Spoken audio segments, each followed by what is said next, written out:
ABC 10 News starts now with breaking news. Breaking news, 5 people are in the hospital after a fiery crash in the college area.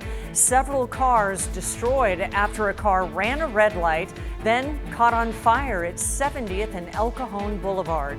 Good evening. I'm Kimberly Hunt. And I'm Steve Atkinson. Our breaking news tracker, Paul Anderegg, is live at the scene. And Paul, we understand the intersection is still closed. Investigators are trying to piece all of this together. Yeah, not only that intersection, you can see the damage and the wreckage extends for several hundred feet from that intersection. Initial reports from witnesses are that a car may have run a red light. Police are still checking to see if that is the case and determine the cause of this crash.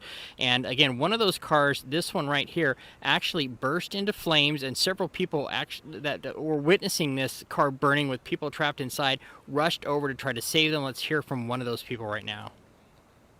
I heard a commotion and then crashes and a big fireball, and I ran out and there was 2 ladies trapped in a burning car, and I pulled the door off and assisted one in getting out.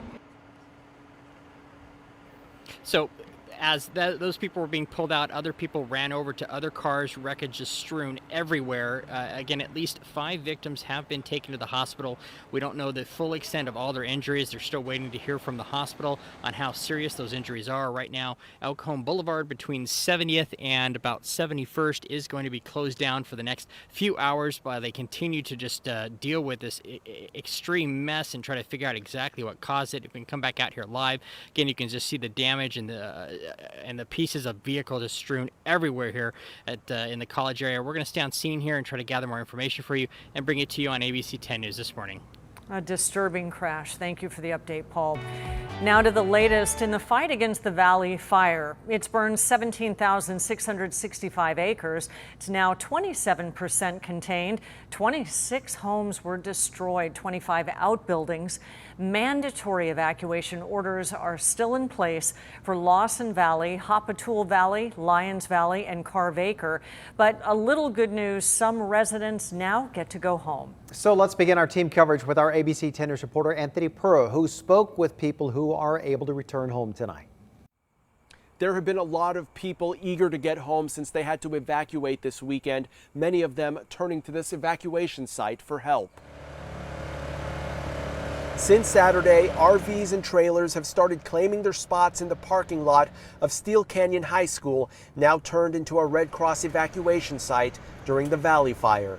We're in the voluntary evacuation area. Rick Hazard is one of the newcomers, evacuating his home on Deerhorn Valley on Tuesday when fire crews warned of strong wind gusts in the area where the Valley Fire was burning.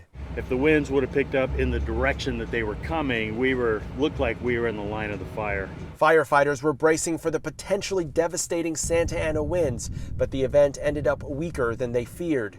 There was still plenty of dry brush in the area Wednesday, and wind gusts picked up throughout the day, causing some flare-ups. But by 5:30, Hazard was packing up and felt confident enough to return home. So the power came back on. We decided that it looks like we might be in the clear. An hour after he drove off, firefighters announced they were easing some evacuation orders for the following communities: Corte Madera Ranch, Barrett Dam, Lawson Valley Road, and the north side of Hopatool Road between Saquon Truck Trail and Hidden Glen Road. Those areas are now under evacuation warnings, meaning people can return home if they choose. They impact some families at the evacuation site. They told us off camera they were eager to return home, but plan to wait till Thursday morning.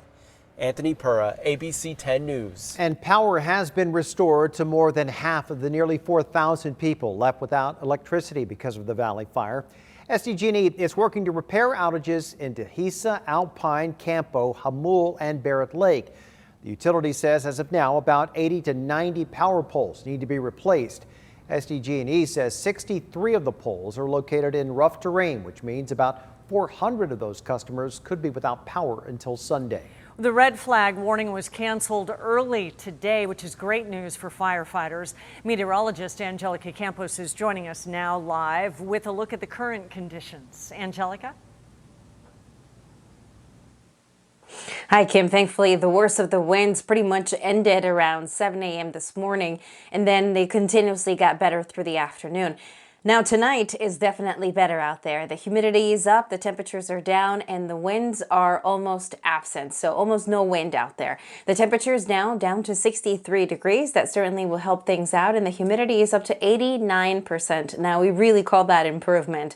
As we continue into the overnight hours, the winds will be turning out of the east once again. We did have a brief onshore flow, but we don't expect that to continue into the morning. The winds could gust once again, averaging from 10 to up to 25 miles per hour. It is possible that the wind gusts could range around 15 miles an hour even through the middle of the day, but the afternoon should be much better. In a fire situation, any wind over 10 miles an hour, it's always dangerous. So we'll continue monitoring the conditions, but it's definitely much better out there. She's crying there, and all I could do is roll over and hold her. Heavy emotions as a Hamul couple returned to what's left of their home destroyed by the Valley Fire. As ABC 10 News reporter Michael Chen explains, they remain haunted by what they saw while escaping the flames.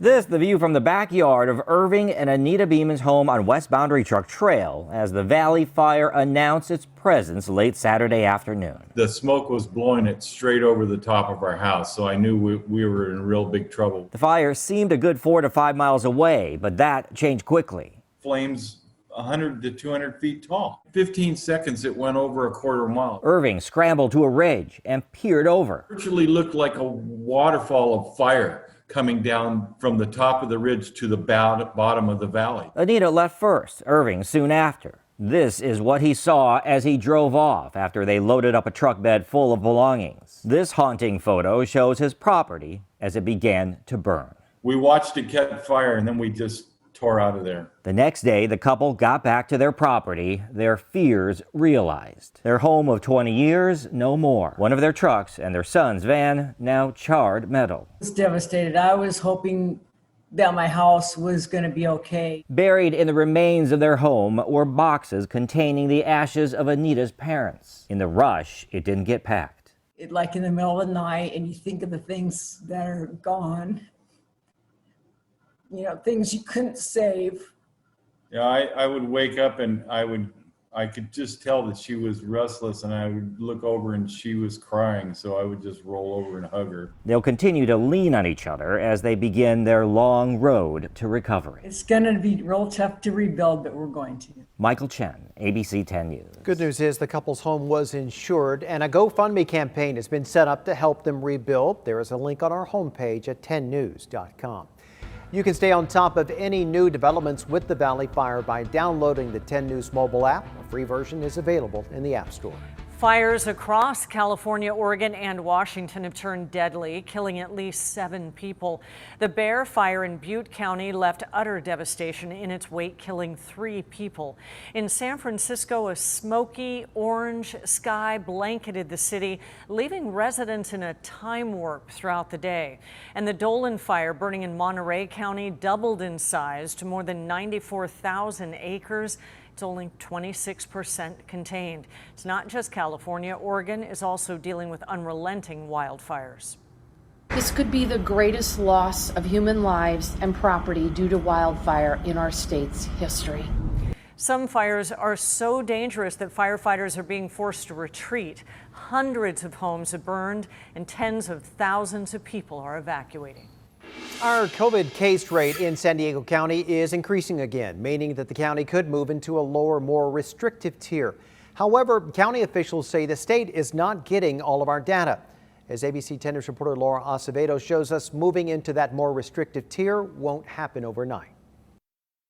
In just 1 week, the county's COVID-19 case rate per 100,000 residents is up from 5.8 to 6.9. The positivity rate is also up from 3.4 to 4.2%.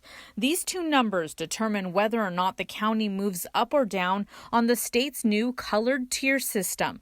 The positivity rate is low enough to move San Diego County from the red to the orange tier, but the cases per 1,000 is moving the county closer to going from red to purple, the tier with the most restrictions.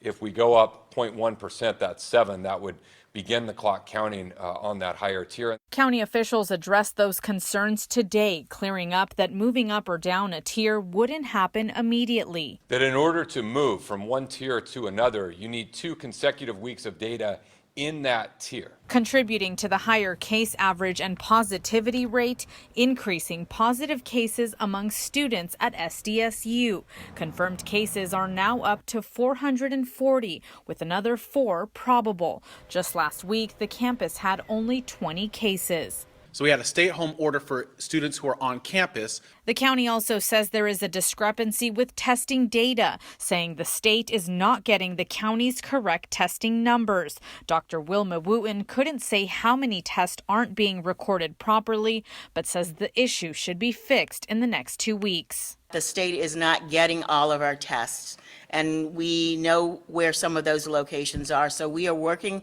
closely with the state. Case counts will now be updated by the state every Tuesday. The county says they will provide those numbers the following day on Wednesdays. Laura Acevedo, ABC 10 News. And here are our latest numbers. The county reported another 247 cases today. That brings our total to 41,300.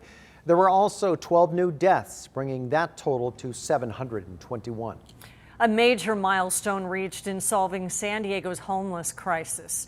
More than 500 people in the city's shelter system found housing. Well, these folks were part of Operation Shelter to Home that housed the homeless in the convention center during the pandemic. The operation is on track to house 700 people by the end of this month, thanks to a new housing strategy and the opening of 2 large housing developments.